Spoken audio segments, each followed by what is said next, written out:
राम राम साथियों, आज बात करेंगे जनसंख्या नियंत्रण कानून के बारे में, क्योंकि जनसंख्या नियंत्रण कानून ही भारतवर्ष में विकराल रूप धारण करती जा रही रोजगार की समस्या, स्वास्थ्य की समस्या, शिक्षा की समस्या और बढ़ती महंगाई की समस्या का मेन उपाय है। आज जब हम जनसंख्या की बात करते हैं तो 139 करोड़ की आबादी वाले इस देश में कोई ऐसी रणनीति नहीं जो जनसंख्या को रोकने में कारगर सिद्ध हो। नतीजा ये होता है कि भारत की सरकारें, राज्य की सरकारें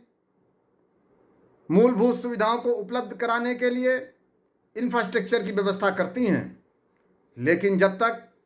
वह महत्वपूर्ण इंफ्रास्ट्रक्चर बन के तैयार होते हैं, चाहे वो सड़क हो, चाहे शिक्षा की व्यवस्था हो, चाहे स्वास्थ्य के लिए हॉस्पिटल हो, चाहे रोजगार के संसाधन हो, अगर उन्होंने व्यवस्था करी है 1000 बच्चों की, तो मालूम पड़ता है जब तक वो व्यवस्था संपूर्ण होती है आबादी और जनसंख्या का घनत्व 1.5 गुना बढ़ चुका होता है। नतीजा ये होता है समस्या जस की तस मुंह बाय खड़ी रहती है। और यहाँ पर अर्थशास्त्र का एक नियम हमेशा लागू होता है, सप्लाई वर्सेस डिमांड का, कि हमको जो रिक्वायरमेंट है उसके अकॉर्डिंग जब हम सप्लाई चालू करते हैं और जब तक सप्लाई हो पाती तब तक डिमांड और बढ़ जाती है। नतीजा ये होता है कि भारत का नागरिक सदैव से शिक्षा, स्वास्थ्य, रोजगार जैसी मूलभूत सुविधाओं के लिए आज तक परेशान होता आ रहा है। अतः भारतवर्ष के प्रत्येक नागरिक की यह मांग है और होनी भी चाहिए कि भारत सरकार जल्द से जल्द जनसंख्या नियंत्रण कानून को पास करे और इस देश को बचाए। अन्यथा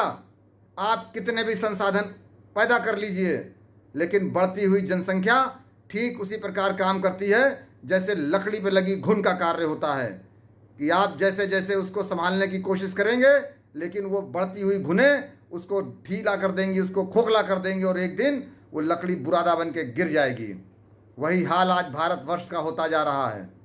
कोई ठोस रणनीति नहीं है जनसंख्या कंट्रोल करने की, और इसका असर संपूर्ण जनमानस में पड़ता है। कुछ वर्ग विशेष को खुश करने के लिए आप उनके धार्मिक आधार पर जनसंख्या बढ़ाने के अधिकार को सुरक्षित रखते हैं, वहीं दूसरी तरफ आपकी योजनाओं को राष्ट्र के प्रति समर्पित जनता स्वीकार करती है और उसका खामियाजा भी उसको भुगतना पड़ता है। अतः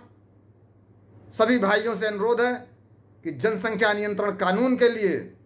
अपने फेसबुक पे, अपनी सोशल मीडिया पे और जहां जैसे संभव हो अपने मित्रों में, अपने जानकारियों में, रिश्ते नातेदारों में, उनके माध्यम से आवाज़ उठाइए,